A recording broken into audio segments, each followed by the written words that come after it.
Os arcontes são figuras poderosas e muitas vezes sinistras na cosmologia gnóstica, atuando como os governantes do mundo material e agentes de Yaldabaoth, o demiurgo. Na visão gnóstica, os arcontes são descritos como seres que mantêm as almas humanas presas no mundo físico, impedindo-as de alcançar o conhecimento verdadeiro e a libertação espiritual. Eles representam as forças da ignorância e da opressão, trabalhando para manter a ilusão do mundo material e reforçar o domínio do demiurgo. Eu sou Nyx, a deusa da noite, e nesta noite iremos adentrar novamente na visão do gnosticismo sobre a natureza do mundo material e explorar os poderes dos servos de Yaldabaoth. Segundo os textos gnósticos, Yaldabaoth, após se autoproclamar o Deus Supremo do mundo material, criou os arcontes para ajudá-lo a manter o controle sobre a criação.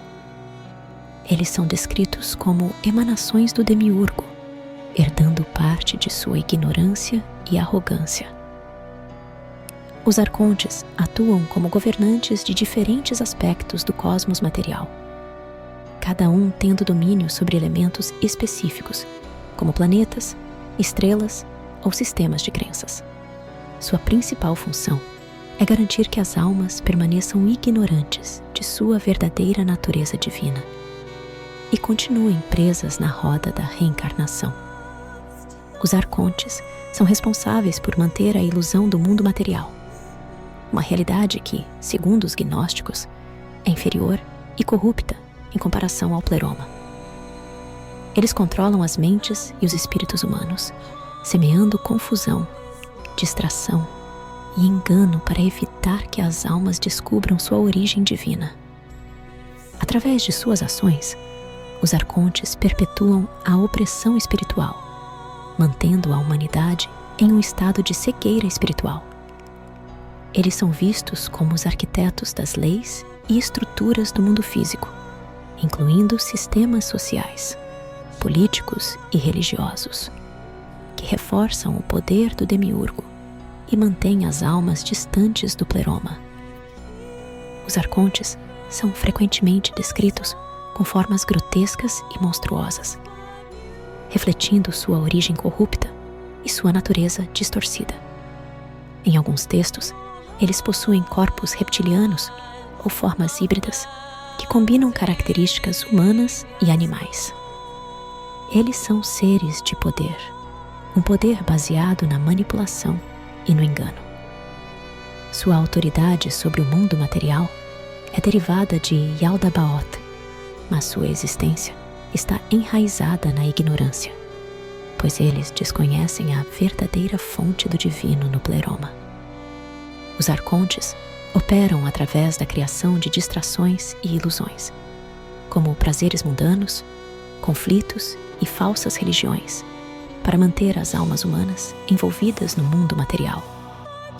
Eles são responsáveis por inspirar medo, desejo e ignorância, mantendo as almas presas em ciclos intermináveis de sofrimento e reencarnação. Cada arconte tem domínio sobre um aspecto específico da realidade material. Por exemplo, eles podem governar corpos celestes, que na astrologia gnóstica são vistos como influências determinantes sobre o destino humano. A ideia dos arcontes pode ter raízes em tradições judaicas e babilônicas, onde existem seres celestiais ou demônios que governam diferentes aspectos do universo. No judaísmo, por exemplo, a ideia de anjos caídos ou espíritos malignos pode ter influenciado a concepção gnóstica dos arcontes. Esses seres também podem refletir antigas crenças astrológicas, onde os planetas e as estrelas eram vistos como influências divinas que moldavam o destino humano. Os gnósticos interpretaram essas ideias, vendo-as como forças de opressão espiritual. No contexto do cristianismo primitivo, Os arcontes foram frequentemente associados com os poderes deste mundo, como os governantes políticos e religiosos que se opunham à mensagem de Cristo. Os gnósticos viam esses poderes como manifestações dos arcontes, reforçando o controle do demiurgo sobre a humanidade. As escrituras gnósticas, como o Apócrifo de João, descrevem em detalhes como os arcontes foram criados por Yaldabaoth e como eles trabalham para manter a humanidade afastada do verdadeiro conhecimento divino. No gnosticismo, os arcontes são frequentemente mencionados como sendo 7, correspondendo com os 7 planetas clássicos: Sol, Lua, Mercúrio, Vênus, Marte, Júpiter e Saturno. Obviamente, todos sabemos hoje que a Lua e o Sol não são planetas, mas era esse o paradigma da época. No entanto, em diferentes textos gnósticos, há referências a mais arcontes, que podem variar em número e nome. Vamos falar sobre alguns deles, descritos em diferentes textos e interpretações.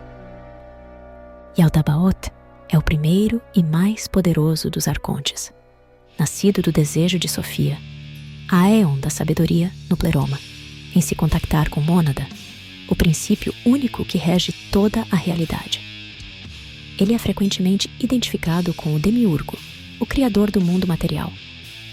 Yaldabaoth é geralmente descrito como uma criatura com corpo de serpente e cabeça de leão, representando sua natureza dual de poder e corrupção.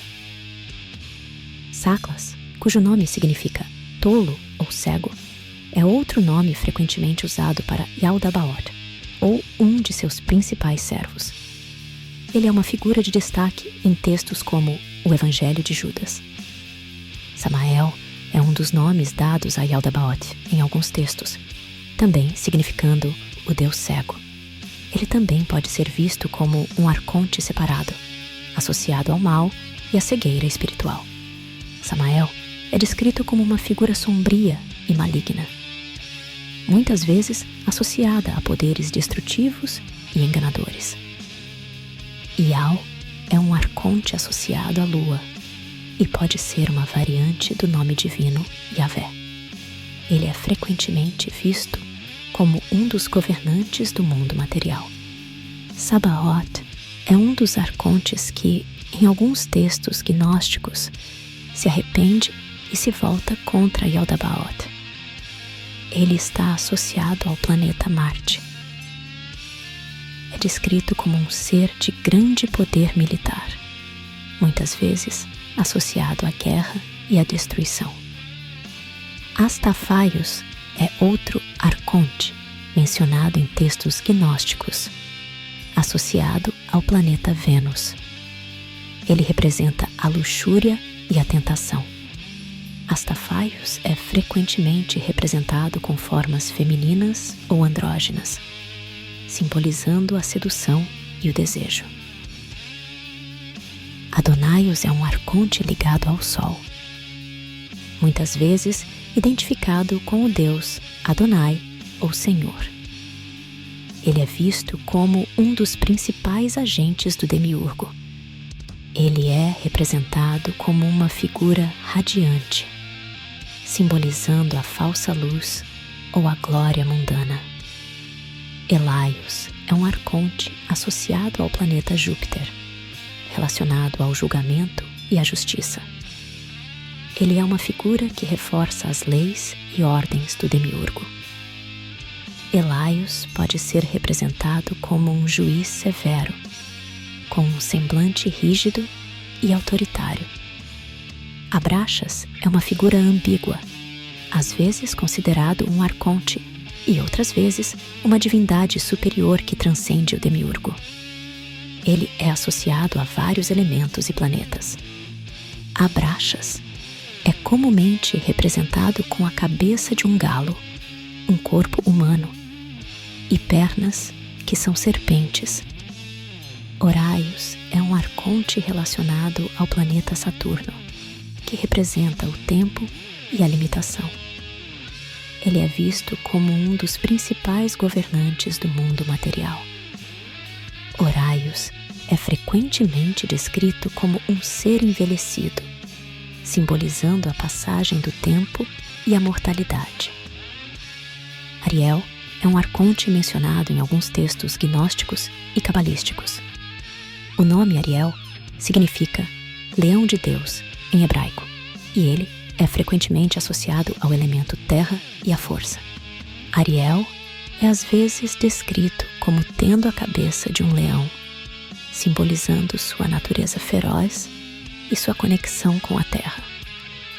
Oriel, também conhecido como Uriel em outras tradições, é mencionado como um arconte ou um anjo em textos gnósticos e apócrifos. Ele está associado à iluminação e à revelação. Porém, essa revelação sendo limitada ao universo material de Yaldabaoth. Atot é um dos arcontes listados no Apócrifo de João, um importante texto gnóstico. Ele é associado ao planeta Saturno e representa a morte e a destruição. Atot é descrito como um ser sombrio, simbolizando o poder da morte e o fim dos ciclos. Hécate é um nome que aparece em algumas tradições gnósticas, embora seja mais conhecida como uma deusa grega, associada à magia e os caminhos ocultos. Olha, eu juro que não sou eu. No gnosticismo, ela pode ser vista como uma figura liminar, conectando diferentes esferas de existência. Hécate é frequentemente representada com 3 faces, simbolizando seu domínio sobre os mundos subterrâneos, a terra e o céu. Kundrion é um arconte mencionado em alguns textos gnósticos, associado à luxúria e à tentação carnal. Kundrion é descrito como um ser sedutor, muitas vezes com formas ambíguas ou andrógenas, representando o desejo e a tentação. Belias é mencionado em alguns textos gnósticos como um arconte ligado à rebelião e ao engano. Ele é frequentemente identificado com Belial, uma figura demoníaca no judaísmo e no cristianismo. Bélias é descrito como uma figura sombria e enganadora, simbolizando a desordem e a rebelião contra a ordem divina. Micae é um arconte mencionado em alguns textos gnósticos, embora semelhante ao arcanjo Miguel, Micael da tradição cristã. Nesta tradição, ele tem um papel mais ambíguo, podendo atuar como um guardião ou um opositor. Ele é frequentemente descrito como um guerreiro celestial, armado com uma espada de luz, representando a justiça divina ou a defesa do demiurgo. Oroyael é mencionado em alguns textos gnósticos como um dos arcontes subordinados a Yaldabaoth, associado à força e à estrutura. Oroyael é descrito como uma figura forte e imponente, simbolizando o poder militar e a autoridade. Kalila Umbri é um arconte mencionado em textos gnósticos, associado à escuridão e à ilusão. Ele é descrito como um ser envolto em sombras, simbolizando a ignorância e a cegueira espiritual. Eremiel é mencionado em alguns textos gnósticos e apócrifos, associado à punição e ao julgamento das almas após a morte. Eremiel é descrito como um ser sombrio e severo, muitas vezes associado ao papel de guardião do submundo ou do inferno. Se colocarmos em perspectiva os textos gnósticos e sua mitologia, é possível imaginar que praticamente todas as figuras religiosas ou sociais de poder, controle e adoração poderiam se relacionar às figuras dos arcontes. Os sistemas de crenças, em geral, lidaram, desde o seu início, com questões que tentavam responder à humanidade coisas relacionadas a seus medos mais profundos. Respostas que justificassem o caos e a imprevisibilidade da natureza num primeiro momento. Depois, quando a sociedade se tornou demasiadamente complexa, foram usados para criar regras para tentar manter o fino tecido da realidade de pé. Segundo a visão gnóstica, o demiurgo lidera todos os aspectos de sua criação, mas não pode controlar, em última instância, a chama que anima cada consciência que conseguiu atrair para seu palco. Mas vai continuar tentando, a todo custo, manter as luzes da plateia apagadas, para que os atores nunca percebam que estão em um teatro. O que você pensa sobre isso? Escreva nos comentários, pois eu adoraria debater e aprender mais com vocês. Se gostou do nosso conteúdo, te convido a se inscrever no canal e a ativar as notificações para não perder nenhum vídeo. Seu like, dislike e comentários são essenciais para que eu possa melhorar o canal, sempre. Muito obrigada por chegar até aqui. Fiquem bem. Sob o véu da noite.